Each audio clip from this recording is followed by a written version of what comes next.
Olá, queridos alunos! Hoje a nossa aula será sobre Antiguidade Clássica. Focando o primeiro desses dois grandes grupos de civilizações, a gente começa pela civilização grega, longa civilização, né? Começou a se formar lá por volta de 2000 anos antes de Cristo e depois foi invadida pelos romanos por volta de 146 antes de Cristo. Essa longa história a gente vai subdividi-la em 5 períodos para facilitar a nossa compreensão, né? Período pré-homérico, que é a chegada dos povos, o período do Homero, né, da sociedade gentílica, o período arcaico, que é do desenvolvimento da polis, o período clássico das guerras, que a Grécia vai ter que sobreviver, e depois vem o período helenístico da expansão grega e do Alexandre o Grande. Então vamos começar pelo primeiro, tá aqui, ó, período pré-homérico, que é o período que se estabeleceu de por volta de 2000 anos antes de Cristo até 1100 antes de Cristo, que é o período da formação, da colonização da Grécia Antiga. Nesse momento, a gente tem alguns povos para destacar, que são os formadores, os colonizadores da Grécia Antiga. Primeiro, a gente vai falar aqui dos aqueus, que foram justamente aqueles que chegaram e formaram a civilização creto-micênica. Essa é uma civilização que merece destaque, né? Teve longa duração, dominou o comércio no Mar Egeu, né? Depois vieram os jônios e na sequência os eólios. Eu não sei se você entendeu aqui, mas ó, aqui os jônios se misturaram de boa, pacificamente, depois vieram os eólios, também tranquilo, porém, estava tudo muito bom, estava tudo muito bem.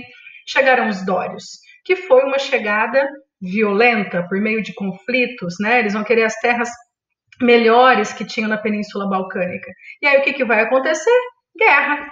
Essas guerras, né, de conflitos entre dórios, eólios, dórios, jônios, dórios e aqueus vai resultar numa disseminação de povos pela antiguidade. Essa disseminação a gente chama de primeira diáspora grega. Vai ter grego por mais lugares do que a Grécia originária, que é a Grécia balcânica. Então vamos para o mapa para a gente ver isso. Para começar, aqui eu tenho um mapa, né, da Península Balcânica.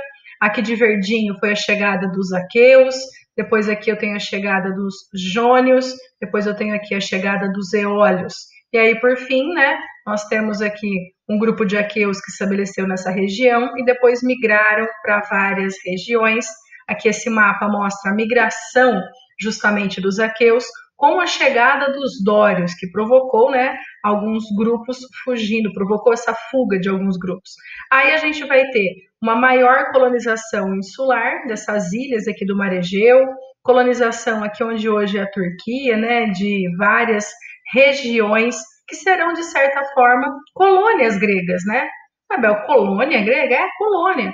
A gente tem a Grécia originária, que é a Península Balcânica, Creta e poucas ilhas por aqui. E essa Grécia mais aqui próxima, né, dos outros mares, como o Mar Cáspio, o Mar Jônio, até mesmo o sul da Itália, né, que vai ter a Magna Grécia, essas outras regiões são chamadas de colônias gregas, isso mesmo, sabe por quê? Porque ela foi fundada posteriormente, ela é fruto desse processo colonizador, mas não tem pacto colonial igual Brasil e Portugal, não, é só uma nova região grega, tá? Para os gregos poderem fazer comércio, para os gregos poderem se estabelecer economicamente, mas não é uma área submissa, ela não tem que se submeter a uma metrópole, porque não há essa relação de pacto colonial da Grécia originária com a Grécia colônia. Uma colônia grega é uma extensão da própria Grécia, né? E tem mais um mapa para você ver, principalmente essa ilha aqui, ó, a ilha de Creta, que é onde a gente teve, né, os primeiros aqueus desenvolvendo a civilização creto-micênica, né? Essa civilização é que vai dominar aqui uma boa parte desse comércio deste mar aqui, ó, parte do Mediterrâneo, parte do Mar Egeu. E já dá para ver aqui algumas das principais cidades gregas, né? Esparta, Micenas, daí vem Creto, Micênica, Corinto, Tebas e Atenas. A gente vai falar de algumas dessas regiões gregas no decorrer da nossa matéria.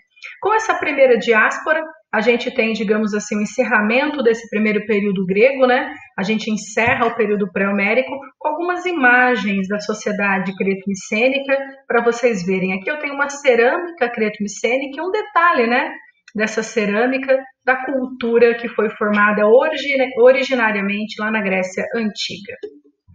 Seguindo aqui, a gente tem o Homero, né? O Homero é que deu origem ao período pré-homérico, nomenclatura, o período do próprio Homero. Ele foi o responsável, né, por contar várias lendas que se originaram depois nos livros Ilíada e Odisseia. Isso aqui é um busto, né? Significa o quê? Essa parte acima do peito que era esculpida muito comumente na Grécia Antiga. Dá para ver ele bem barbudo, né? Um senhor já de meia idade, com as vestes clássicas de um grego antigo. A gente vai parar por aqui.